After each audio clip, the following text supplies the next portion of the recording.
জায়গা যেখানে ওয়ার্কশপ থেকে শুরু করে বাস টার্মিনাস করে ফেলেছে, এখানে দেখতে আসা কি কারণে?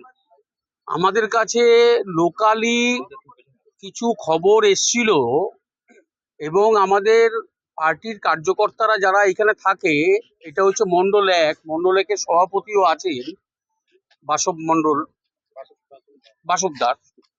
তো সবাই মিলে আজকে এসছি। একটা কৌতূহলও ছিল, কারণ আমরা এখানে যা শুনলাম লোকের মুখে, এইটা গ্রিন লাইন মোটামুটি শেড করা, এখানে কেমিক্যাল আছে, তার কোনো পারমিশন নেই। প্রায় 60 থেকে 70 বিঘে জমি, এইটা গ্রিন লাইন এইখানে বাস ডিপো বানিয়ে ফেলেছে। বাস ডিপো বানাক, কোনো ক্ষতি নেই, 4 বছর ধরে ওনারা এটা করেছেন। কোনো এটা স্টেট গভর্নমেন্টের ল্যান্ড, কোনো পারমিশন নেই।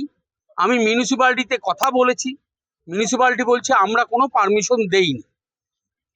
কিন্তু এইখানের লোকরা বলছে যে 14 নম্বরের কাউন্সিলর আপ্পা অরিন্দম ভৌমিক এবং বর্তমান এখানকার এমএলএ মদন মিত্র প্রত্যেক মাসে নাকি এখান থেকে 25 লক্ষ টাকা করে গ্রিন লাইন সংস্থার থেকে নেয়।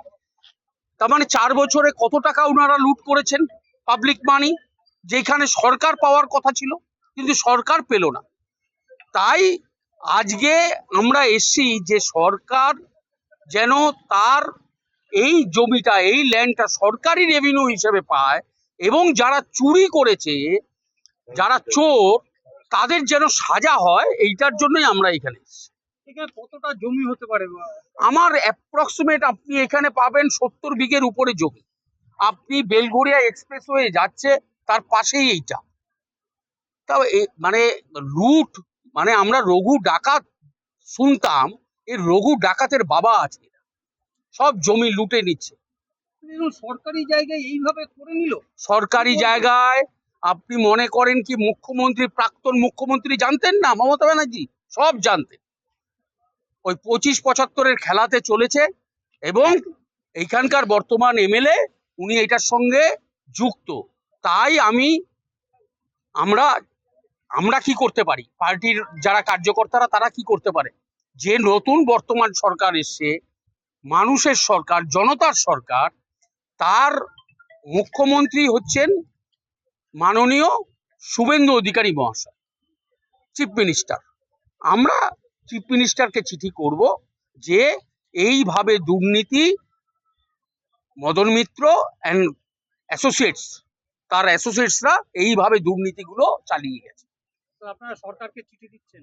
একদম দেব। এটা আমাদের যে মুখ্যমন্ত্রী সম্মানীয় শুভেন্দু অধিকারী মহাশয় আছেন, আপনি দেখবেন স্বচ্ছতার সঙ্গে কাজ হবে। আমাদের হচ্ছে ইনপুট যেটা পাবো সেটা সরকারকে দেব, সরকার তার ল অ্যান্ড অর্ডার, তার কিছু সবকিছু সরকার।